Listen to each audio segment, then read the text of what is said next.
নাহৰকটীয়াত বিধায়ক একাদশ আৰু শিল্পী একাদশৰ মাজত প্ৰীতিমূলক ক্ৰিকেট প্ৰতিযোগিতা ভৃগু কাশ্যপ দীক্ষু কুসুম কৈলাসৰ দুৰ্দান্ত প্ৰদৰ্শন বিধায়ক একাদশৰ জয়লাভ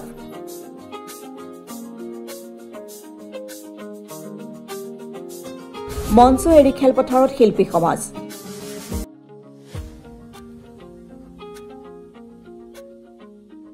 বিধায়কৰ সৈতে যুঁজত নামিল শিল্পী সমাজ দৰ্শকৰ বিপুল সঁহাৰিৰ মাজতে শিল্পীসকলে দেখুৱাই গ'ল নিজ নিজ পাৰদৰ্শিতা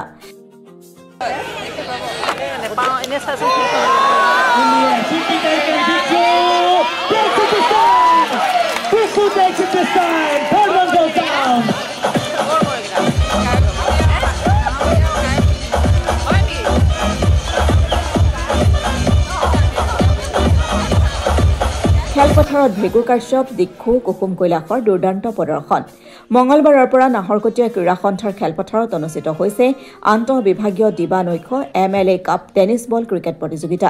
নাহৰকটীয়াৰ বিধায়ক তৰংগ গগৈৰ উদ্যোগত অনুষ্ঠিত হোৱা এই ক্ৰিকেট প্ৰতিযোগিতাত নাহৰকটীয়াৰ ৰাজহ চক্ৰ কাৰ্যালয় একাদশ সমজিলা একাদশ বন বিভাগ একাদশ আৰক্ষী একাদশ শক্তি বিভাগ একাদশ খণ্ড উন্নয়ন বিষয়া কাৰ্যালয় একাদশ পৌৰসভা একাদশ জলসিঞ্চন বিভাগ একাদশ সাৰ কাৰখানা একাদশ মিডিয়া একাদশ শিক্ষা বিভাগ একাদশকে ধৰি বিভিন্ন বিভাগৰ মুঠ 16টা দলে অংশগ্ৰহণ কৰিছে মঙলবাৰৰ পৰা অনুষ্ঠিত হোৱা MLA কাপৰ শুভাৰম্ভণি অনুষ্ঠানত অনুষ্ঠিত হয় এক প্ৰীতিমূলক ক্ৰিকেট প্ৰতিযোগিতা নাহৰকটীয়াৰ বিধায়ক একাদশ বনাম শিল্পী একাদশৰ মাজত অনুষ্ঠিত হোৱা প্ৰীতিমূলক খেলখনত শিল্পী একাদশৰ দলে টছত জয়লাভ কৰি প্ৰথমে ফিল্ডিং কৰাৰ সিদ্ধান্ত গ্ৰহণ কৰে আৰ্টিষ্ট একাদশৰ অধিনায়ক ভৃগু কাশ্যপ ডাঙৰীয়াই টছ জিকি দিক্ষিহে তেওঁৰ সিদ্ধান্ত জানিব বিচাৰিম ফিল্ডিং কৰিম আৰ্টিষ্ট একাদশে টছ জিকি প্ৰথমতে ফিল্ডিং কৰা বিধায়ক একাদশৰ দলে 10 অভাৰত 5টা উইকেট হেৰুৱাই 101 ৰানৰ লক্ষ্য নিৰ্ধাৰণ কৰি দিয়ে আনহাতে 10 অভাৰত শিল্পী একাদশৰ দলে 6টা উইকেট হেৰুৱাই 74 ৰান অৰ্জন কৰি পৰাজয় বৰণ কৰে উল্লেখ্য যে শিল্পী একাদশৰ দলত জনপ্ৰিয় কণ্ঠশিল্পী ভৃগু কাশ্যপ দীক্ষু কুসুম কৈলাস মিৰদীপ পংকজ জিংটি আদি অংশগ্ৰহণ কৰিছিল কৰাৰ বিপৰীতে বিধায়ক একাদশৰ লগত বিধায়ক তৰংগ গগৈ অংশগ্ৰহণ কৰে পৰাজয় বৰণ কৰিলেও খেলপথাৰত ভৃগু দীক্ষুৰ দুৰ্দান্ত প্ৰদৰ্শনে উপস্থিত দৰ্শকক আপ্লুত কৰি তোলে ইফালে নাহৰকটীয়াত এনেদৰে এখন প্ৰীতিমূলক খেল আয়োজন কৰাৰ বাবে নাহৰকটীয়াৰ বিধায়কক কৃতজ্ঞতা আৰু ধন্যবাদ জ্ঞাপন কৰে শিল্পী সমাজে তদুপৰি নাহৰকটীয়াৰ ক্ৰীড়াৰ পৰিৱেশ দেখি অভিভূত হৈ পৰে শিল্পী দলটো উল্লেখ্য যে 6 ফেব্ৰুৱাৰীত সামৰণি পৰিব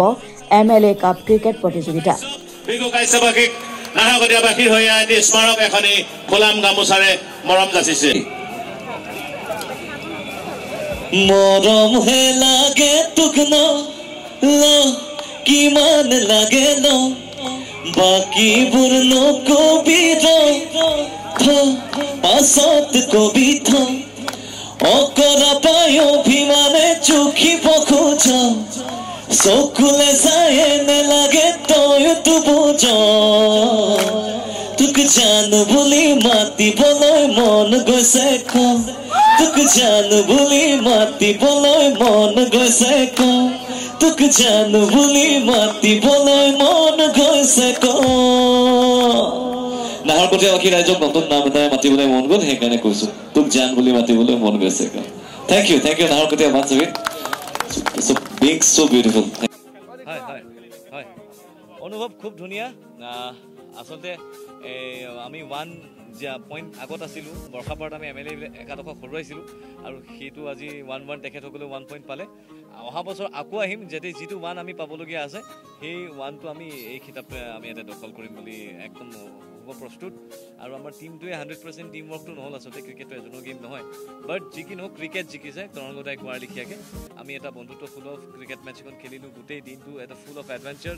আৰু ইমান বেছি ভাল লাগিছে নাহৰকটীয়াবাসী ৰাইজে আমাৰ গান চাবলৈ ওলাই আহিছিল মই কেতিয়াও ভবা নাছিলোঁ মই জীৱনত যিমান ক্ৰিকেট মেচ খেলিছোঁ আজিলৈকে আটাইতকৈ যদি বেছি দৰ্শকৰ আগত ক্ৰিকেট খেলিছোঁ আৰু সেইটো মানে সাংঘাতিক নাৰ্ভাছো আছিলোঁ আচলতে গতিকে যি কি নহওক আমি খুব ভালকৈ নাহাৰিলোঁ আচলতে জিকিলে আৰু ভাল লাগিলে মই কৈছোঁ নাহৰকটীয়াবাসী ৰাইজ খুবেই সৌভাগ্যৱান আজি গোটেই দিনটো ঘূৰি মই যিমানখিনি কথা গম পালোঁ মই প্ৰায় অসমৰ প্ৰত্যেকটো সমষ্টি ভিজিট কৰা লিখীয়া বুলি ক'লেও ভুল কথা নহয় কিন্তু প্ৰত্যেকটো সমষ্টিত এজন বিধায়কৰ যিমানখিনি নিজৰ সমষ্টিটোৰ প্ৰতি মৰম আৰু ভাল পোৱা সেইখিনি আজি আমি নিজে দেখিবলৈ পাইছোঁ আৰু সেইখিনিৰ কাৰণে মই খুবেই উৎসাহ জগাবলৈ বিচাৰিম যে তৰংগদাক অনাগত দিনত নিজৰ সমষ্টিটোৰ কাৰণে আৰু ভাল কাম কৰি যাব। দিহিং পাটকাই চালোঁ for the very first time আৰু দিহিং পাটকাইখনৰ বিষয়ে ইমান সবিশেষ জ্ঞান তৰংগদাৰ আছে মই ভাবোঁ মানে কোনো গুণেই ফৰেষ্ট অফিচাৰ বা বিট অফিচাৰতকৈ কম নহয় মানে তেখেতলোকে থাকি গৈছে যে মই অসমখনত প্ৰায় সকলো ঠাইত ক্ৰিকেট খেলিবলৈ যোৱা লেখিয়াই দেই মানে কোনোবা এখন মেটছত গান গাবলৈ যাওঁ ক'ৰবাত খেলিবলৈ যাওঁ মেক্সিমাম ঠাই গৈছোঁ এনেকুৱা ধৰণৰ ক্ৰিকেট ইমান হেপেনিং ইমান অৰ্গেনাইজ ক্ৰিকেট মেটছ মই আজিলৈকে মোৰ অভিজ্ঞতাৰে বহুতো দেখা নাছিলোঁ। নাহৰকটীয়াবাসী ৰাইজক এটা নাম দিবলৈ মন গৈছে ইমান মৰম আৰু আমাক উৎসাহ দিয়াৰ বাবে। তোক জান বুলি মাতিবলৈ মন গৈছে ক তোক জান বুলি মাতিবলৈ মন গৈছে ক খুব ভাল লাগিলে আৰু আজি আচলতে গোটেই দিনটো আমি খুব ফূৰ্তি কৰিছোঁ আটাইকেইজনে মাননীয় বিধায়ক মহোদয়ক ধন্যবাদ দিব লাগিব তেওঁ নিজে গৈ আমাক গোটেই দিহিং পাটকাই আমাক দেখুৱাইছে লগতে আমি পেইণ্ট বল খেলিছোঁ আজি ফাৰ্ষ্ট টাইম খেলিছোঁ আৰু খেলখন খেলি খুব ভাল লাগিল প্ৰীতিমূলক এখন খেলততো হৰা জিকা থাকে আৰু আজি আমি খুব ভাল প্ৰদৰ্শন কৰিব নোৱাৰিলোঁ যি নহওক আমি নেক্সট টাইমৰ কাৰণে আশা ৰাখি থৈছোঁ নেক্সট যেতিয়াই লগ পাম আমি প্ৰতিশোধ ল'ম ইয়াৰে নাই খুব ধুনীয়া সকলো ৰাইজ ওলাই আহিছে ইমান বঢ়িয়াকৈ ইমান ৰাইজ সমাগম হ'ব বুলি মই একচুৱেলি ভবাই নাছিলোঁ আজি খুব ভাল লাগিছে সকলোৱে ইমান উৎসাহ দিছে চাৰিওপিনৰ পৰা এটা বেলেগ ধৰণৰ পৰিৱেশত আমি খেল এখন খেলিলোঁ খুব ভাল লাগিল। মই ভাবোঁ নাহৰকটীয়াবাসী ৰাইজ সৌভাগ্য আজি গোটেই আৰ্টিষ্টসকলক সদায় গান গোৱা দেখে আজি খেলা দেখিলে মই ভিডিঅ' ছিক্সো মাৰিছে উইকেটো লৈছে উইকেট লৈছে মই ধন্যবাদ জনাওঁ আৰ্টিষ্টসকলক যে নাহৰকটীয়ালৈ আহিলে আৰু আজি ক্ৰিকেট জিকিলে মানুহে খেল চালে খেল জয়ী হ'ল আৰু মই আশা কৰোঁ যাতে এনেকুৱা ধৰণৰ বন্ধুত্বমূলক পৰিৱেশ মানুহৰ মিলাপ্ৰীতি অকল আমাৰ মাজতে নহয় সকলো যি বাসিন্দা আছে অসমৰ ভাৰতৰ যাতে সকলো এনেকৈ মিলাপ্ৰীতি ফূৰ্তিৰে থাকক আৰু সমাজখন আগুৱাই যাব।